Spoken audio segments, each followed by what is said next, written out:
Hello everyone. और आज हम पढ़ेंगे 10th क्लास की फर्स्ट फ्लाइट बुक की first poem dust of snow by Robert Frost. Robert Frost एक रियलिस्टिक पोइट हैं और वो अमेरिकन पोइट हैं। उन्होंने लाइफ की रियलिटी को हमारे सामने लेकर आए हैं, वो जैसे हैप्पीनेस, सोरो, सफरिंग, जॉय एक्सेट्रा। इस इस पोइम के दो ही स्टेंजा हैं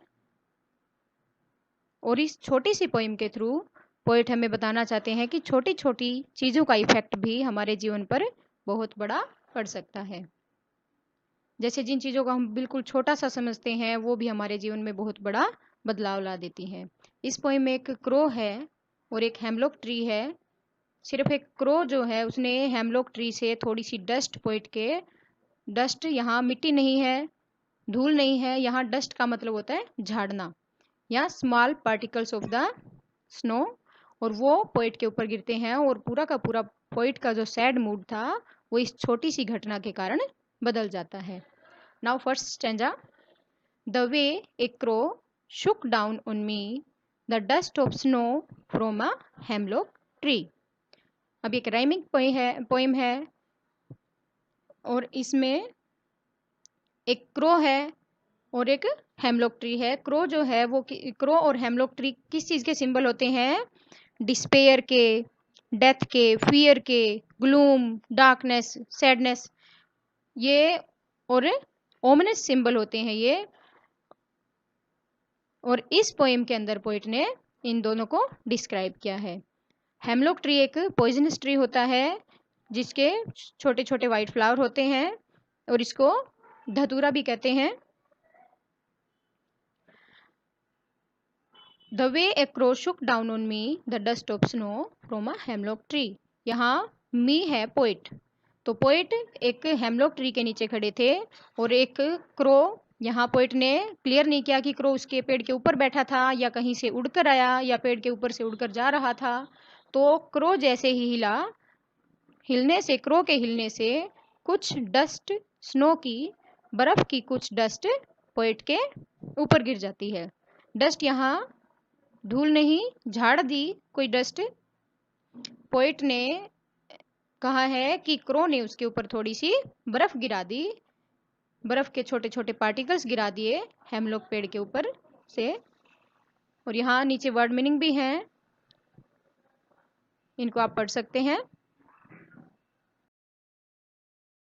अब सेकंड स्टेंजा में पोइट हमें बता रहे हैं कि कैसे उनका मूड एक छोटी सी घटना से चेंज हो जाता है। फर्स्ट स्टेंजा में पोइट बहुत उदास थे, बहुत सैड थे, पर सेकंड स्टेंजा में जब क्रो ने डस्ट पोइट के ऊपर गिराई तो उनका मूड चेंज हो जाता है। Has given my heart a change of mood and saved some part of a day I have rued. यहाँ वर्ड मीनिंग एक रूड है। रूड का मीनिंग होता है हेल्ड इन रेग्रेट, पछताना।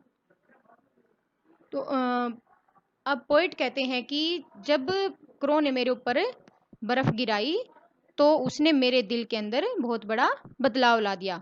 वैसे तो ये बहुत छोटी घटना थी कि एक कौवे का थोड़ी सी डस्ट, बर्फ की डस्ट पोइट के ऊपर गिराना, पर यहाँ इस छोटी सी घटना ने पोइट के मूड को पूरा का पूरा बदल दिया।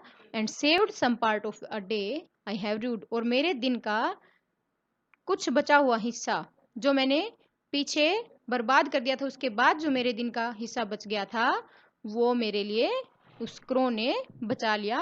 और अब मेरा मूड चेंज हो गया है और अब लाइफ के बारे में बहुत अच्छी अच्छी बातें सोच सकता हूँ।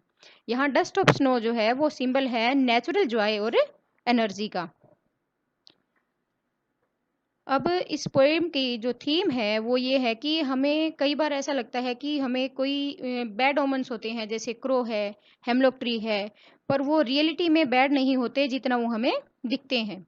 वो बैड चीज़ें भी हमारे लिए जीवन में बहुत बड़ा बदलाव ला देती हैं, जैसे क्रो ने पोइट की उदासी को दूर कर दिया और पोइट के जीवन में बहुत बड़ा बदलाव ला दिया। अब इस पोएम के अंदर पोइटिक डिवाइसेस हैं जो है, एक है आयरनी भी है इसके अंदर, आयरनी।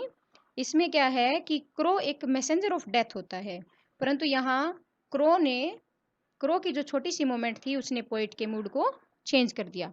अब एंजाममेंट होता है, पोइटिक डिवाइस जो है एंजाममेंट, ये होता है continuation of a sentence without any pose. इसमें ना कोई कोमा होता है ना कोई फुल स्टॉप होता है और कंटिन्यू एक सेंटेंस चलता रहता है पूरी पोएम में। इसलिए इस पोएम में एंजाममेंट है। और इसमें अलिट्रेशन भी है। अलिट्रेशन होता है अनुप्रास अलंकार, जिसमें अल्फाबेट्स की रिपीटेशन होती है। जैसे यहाँ है सेव्ड और सम, इसमें एस और एस। ऐसे ही कॉन्सोनेंस है। कॉन्सोनेंस को हम कॉन्सोनेंट से भी समझ सकते हैं कि रिपीटेशन ऑफ कॉन्सोनेंट साउंड। जैसे लास्ट लाइन में डे आई हैव ड्यूड, तो डी डी और डी ड साउंड इसमें रिपीट हो रही है। और इस पूरी पोइम के अंदर राइम स्कीम है। राइम स्कीम जैसे इसमें फर्स्ट जो है स्टेंजा, उसमें ए बी और सेकंड में सी डी। अब देखो जैसे सेकंड स्टेंजा में है हार्ट पार्ट, मूड और रूड। यहाँ हार्ट और पार्ट की सेम साउंड है इसलिए सी है, और मूड और रूड इसकी सेम साउंड है इसलिए ये डी है। और इस पोएम के अंदर यही थीम है कि छोटी छोटी चीजें भी हमारे जीवन में बहुत बड़ा बदलाव ला देती हैं। कोचिंग। और अगर आपकी कोई कमेंट है या कोई क्वेश्चन है तो आप कमेंट सेक्शन में कमेंट करके पूछ सकते हैं। Thank you.